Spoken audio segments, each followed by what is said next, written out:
Hi, this is Eric Martin with Board Game Geek. I'm here with Henri Kermark, Hey, yes, Henri Kermark. designers of Penny Paper Adventures. That's it. Which there are 3 games in the series right now, which all feature sort of similar gameplay, Yes, but different settings and different unique elements in each of game. course, yes. Published by Sit Down.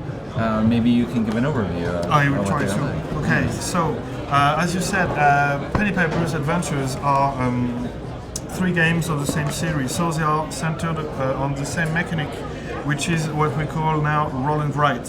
So obviously in this game, each player will have a sheet of paper. Do I have to show it, or is it seen from We somewhere can else? see from above as well. Okay.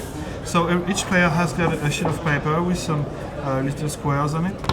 Each round is really simple. Each round, any player rolls a dice, doesn't matter who it is, and we see which numbers are here, and each player will use the result of the dice for the best on its own grid, on his own grid. Okay. So this is a basic mechanics that you will find on the 3 games. Okay. On each die, there is one side, the 6th side, that is special. Okay, the penny paper side grants you the power to put any number between 1 and 15 on your grid. The mummy is like a danger that you will encounter in the temple, because we are now playing the temple. So you draw a little mummy. So when the mummy is on the dice, you forget all the rest.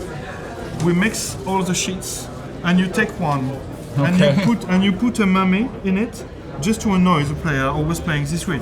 Then you're giving him back because the initials of the player are here. Right. So you get your home back, and so another player has drawn an awful mummy in it. Okay. So obviously, if you do not destroy it, you will lose some points at the end of the game. Okay.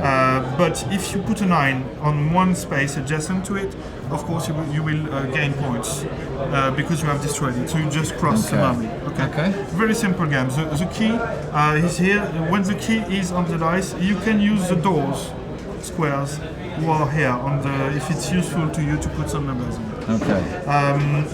That's the first of the series. The goal of the game is to make groups of 3 numbers of the same value adjacent, and to make a big suite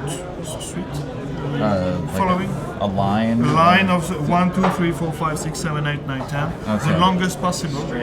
A straight. Yeah, a straight, the longest straight possible, and you win 1 point for each square of the straight. Okay. So each time we roll, so if we roll this, we get an 8, we're going to write 8. No, you can use the space, result of the dice as you want to. You can roll. The thing is, you have to write in only one square. Okay. So I can write a 3 or a 6 or an 8 or a 5. Okay. Okay. That's it. And so each turn, each player writes one number or one mummy or something in one square. Okay. And if we have the key, then we're going to write 6 or 3 in a door. One door. Square. Okay. And that's pretty much it. So the first one is 7+. It's the more accessible. I've told you all the rules of the game right now. And it's played from 10 to 15 minutes. Okay. The 2 other games are on the same principle, because the second one, Penny Papers, are following adventures. We are now on a pirate island. Okay. So the game is the same thing. We just roll the dice, except that now instead of the key and the mummy, we'll have skulls and boats. Okay. Penny Papers will be in each game, and she does the same thing in all games. Okay? Right now the goal is roughly to find treasures on the island. And here is how we will find them. It's like an X always indicates where the treasure is. You will try to put numbers of the same value on lines. Here, if I put a 4 here, a 4 here, a 4 here, and here, for example, that creates a line, and the treasure is here. Okay. So I've got the treasure of the 4, so I've put 4 in my first treasure box. Okay. Each treasure must have a different value. Okay. And after that, there are the skulls that works roughly as the mummies of the first game, where you pick up the sheet of another player and you draw a skull just to annoy him. Thing is, you will lose or gain more points with the skulls than with the mummy. Okay.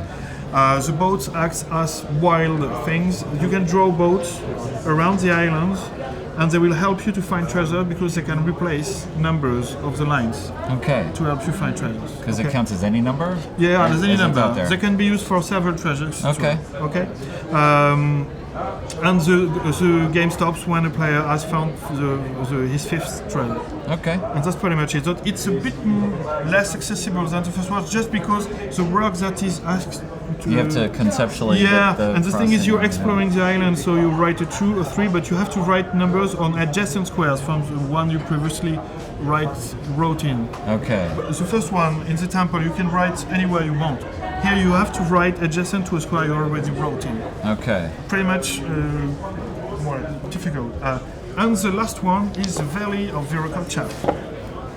So, in the Valley of Viracocha, Penny Papers is not exploring a valley, okay?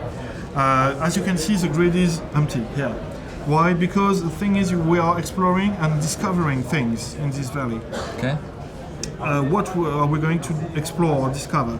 We can explore discover forest. Okay, so if at any time, at the end of any turn, if I have a group of 5 numbers of different values, I can draw. So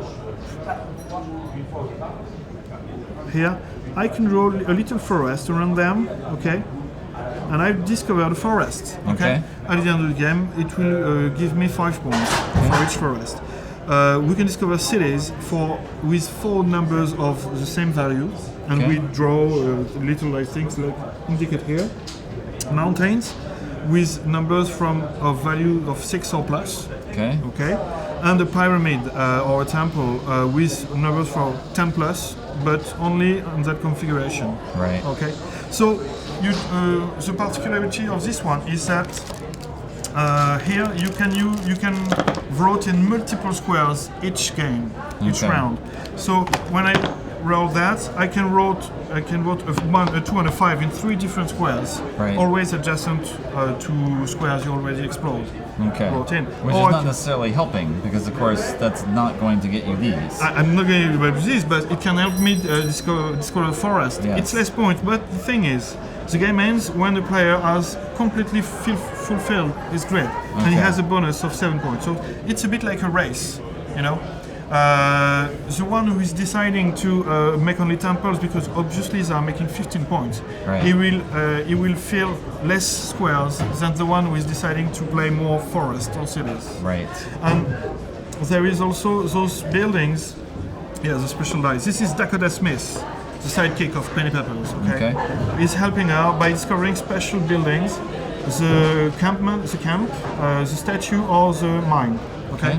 And each one of these buildings will grant you points depending on the type of squares that are adjacent. So if here I've got my camp here, at the end of the game I will gain 2 points for each forest adjacent, so here for 8 points. Okay? Okay. So it's really more like a placement game, a bit less accessible than the 2 other ones. It's just very a bit open more. In terms of. It's very open. You make great choice, and you have to watch what you are doing, if they are speeding or what, rushing or not. So, as you can see, these 3 games are based on the same core mechanic, but I've tried to use them differently. Each one to provide really different games. And you are not asked to do really the same thing in the first, the second, or the third. It's really different. The thing is, you can play from 1 to any number of people. As long as anyone has a cheat and a pen. I've used the game as with the whole class of my daughter in the school. So I've made a game with the 30 children in our class, you know. At the same time, I was rolling the dice near the blackboard and writing the numbers, and they all played together. It was great, and it worked. The game lasted 20-25 minutes because I didn't do right, but it was working anyway, and it was great. You need big dice that are like this big.